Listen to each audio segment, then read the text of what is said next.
Lord, I thank you, Father, for this day, Lord, and I thank you for the word that we had today, Lord.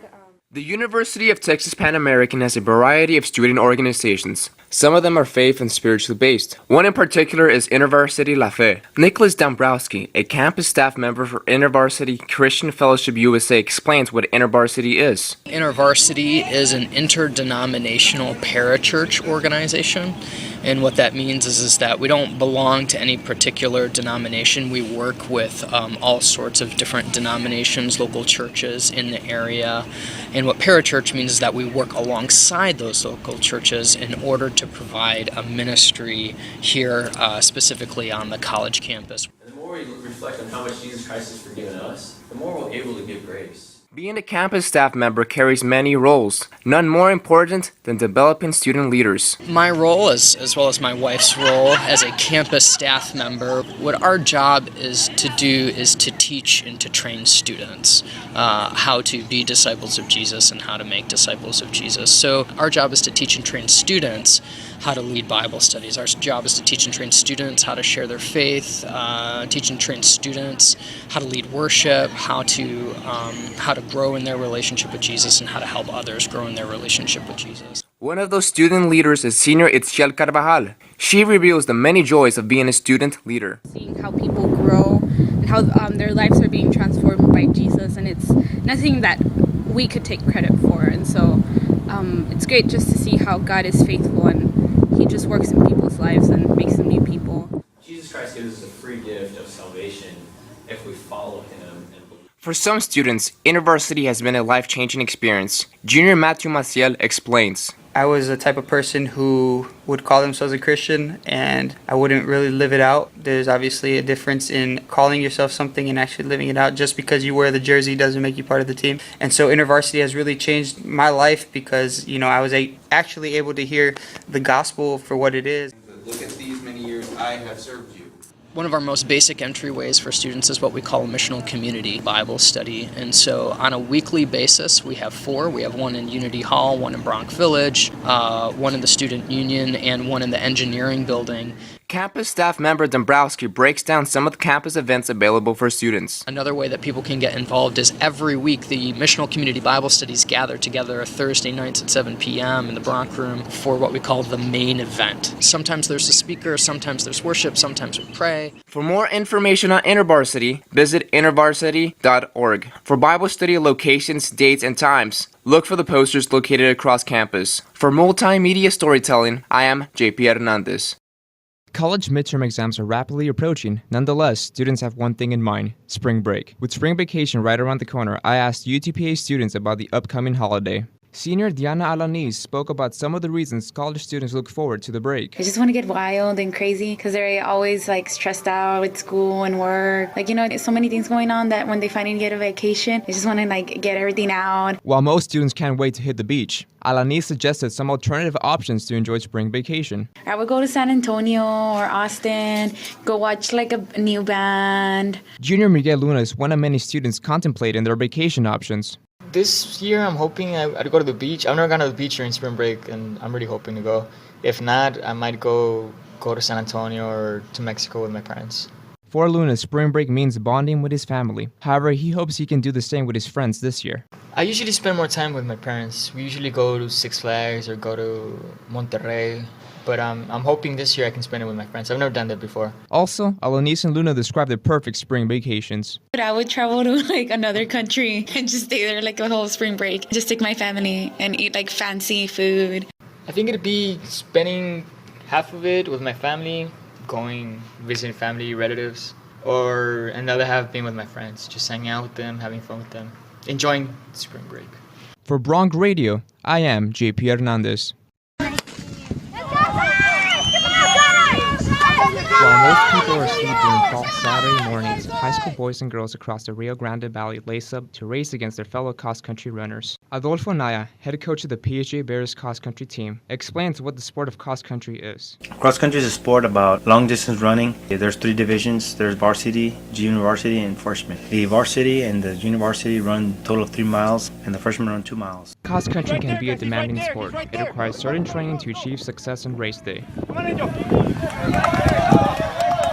all we do for these kids is we do a lot of endurance running, some speed work, a lot of cardio, a lot of ab work, push-ups and sit-ups and stuff like that. And that's what we use for our cross-country team. Attack, don't be scared, no fear, go. Well, from freshman year to now, freshman year, when you barely start off, it's a new thing. You're just really nervous when you're there on the line. Senior runner Willie Cordova recounts the pre-race feelings that ran through his mind. You don't know if you're going to do good. It's your first race. You just don't know how things are going to go. But now, you're just more confident, more concentrated. You know how races are. You know what to do. You know the sacrifices you've made. And you know that you got to work hard and push yourself to do what you got to do. It's not just about coaching runners to victory, but also the joy of watching them grow up to be great individuals in life. Regardless of what happens throughout the season, to me, that's the biggest joy that I see. Getting to see these kids grow up to be somebody in life after high school.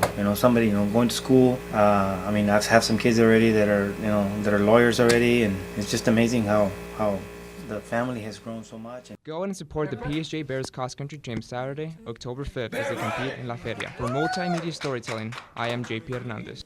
After being mostly shrouded in secrecy, we have our first casting news regarding Star Wars Episode 7. According to Variety, actor Adam Driver, mostly known for his role in the hit HBO series Girls, is in talks to portray the villain for the J.J. Abrams film. The character is said to be in the vein of Darth Vader. Rumored actors said to be up for the role included Michael Fassbender, Hugo Weaving, and Joe Kinnaman. Driver is currently filming Jeff Nichols' Midnight Special and is also attached to star in Martin Scorsese's Silence alongside Andrew Garfield and Liam Neeson. Expect additional casting announcements in the following weeks, as the film is set to start shooting at London's Pinewood Studios in April. Star Wars Episode 7 opens in theaters on December 18, 2015. Award season draws to a close this Sunday with the Oscars. 9 films have been nominated for Best Picture this year. Leading the pack are Gravity and American Hustle with 10 nominations each, followed by 12 Years a Slave with 9. Also nominated for Best Picture are Captain Phillips, Dallas Buyers Club, Her, Nebraska, Philomena, and The Wolf of Wall Street. The Best Picture race is a close one this year, with Gravity and 12 Years a Slave split in most of the precursor awards leading up to the Oscars. Favorites to take home the Oscar in the leading acting categories are Matthew McConaughey and Cate Blanchett. Jared Leto and Jennifer Lawrence are the frontrunners in the supporting acting categories. You can catch this and more awards being handed out at the 86th Annual Academy Awards, hosted by Ellen DeGeneres. The ceremony will be televised live on ABC this Sunday, starting at 7:30 Central Time. For Bronx Radio, I'm JP Hernandez.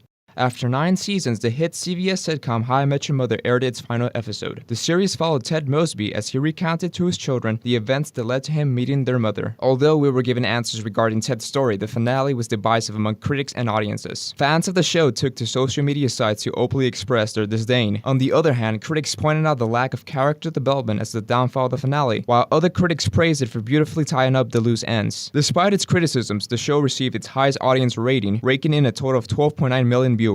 In its 9-year run, the show received praise for its quirky humor and fast-paced structure. The show was nominated for 28 Emmy Awards, winning 9. The series was created by Craig Thomas and Carter Bays. It starred Josh Radnor as the eponymous Ted Mosby, Jason Segel, Kobe Smulders, Neil Patrick Harris, Allison Hannigan, Kristen Milioti, and Bob Saget. Opening this weekend in theaters is the highly anticipated Marvel Studios film Captain America: The Winter Soldier. Set 2 years after the events of the Avengers, the film follows Steve Rogers as he's trying to embrace the modern world. However, when one of his compatriots is attacked, Steve finds himself intertwined in a mystery that threatens the world's security. With the aid of the Black Widow and the Falcon, Captain America must stop the scheme, but a new threat from old history he soon encounters: the Winter Soldier. The sequel has garnered praise for its suspense and politically astute plot that is sure to please die-hard comic book fans. The film stars Chris Evans, Samuel L. Jackson, Scarlett Johansson, Robert Redford, Sebastian Stan, Anthony Mackie, and Kobe Smulders. This has been your weekly entertainment beat. For Bronx Radio, I am JP Hernandez. After abruptly resigning last month, former Hidalgo County Sheriff Guadalupe Trevino pleaded guilty to conspiracy to commit money laundering early Monday morning. Trevino admitted to accepting monetary donations for his 2012 election campaign from suspected drug trafficker Tomas El Gallo Gonzalez. The amount of laundered money is said to be between $70,000 and $120,000. The former sheriff faces 20 years in prison and a maximum $500,000 fine. Sentencing has been set for July 17, 2014. In other local news, a cyclist was killed after a morning hit and run along southbound 281 early Thursday morning in Edinburgh. 2 men are in custody after trying to dispose the body of 38-year-old Eduardo Argüelles. Edinburgh police received a tip of a suspicious truck backed on a canal north of Donna. Officers responded and found the suspects trying to dispose of Argüelles' body. Police are actively questioning the 2 men. Finally, Mission police are searching for a suspected bank robber. According to investigators, the unidentified man walked into the bank located in Kika de la Garza Loop and Tom Landy Street, slipped a note to the teller, and demanded everyone to get down. Investigators haven't determined if the man was armed. This has been your local news. For Bronx Radio, I am JP Hernandez.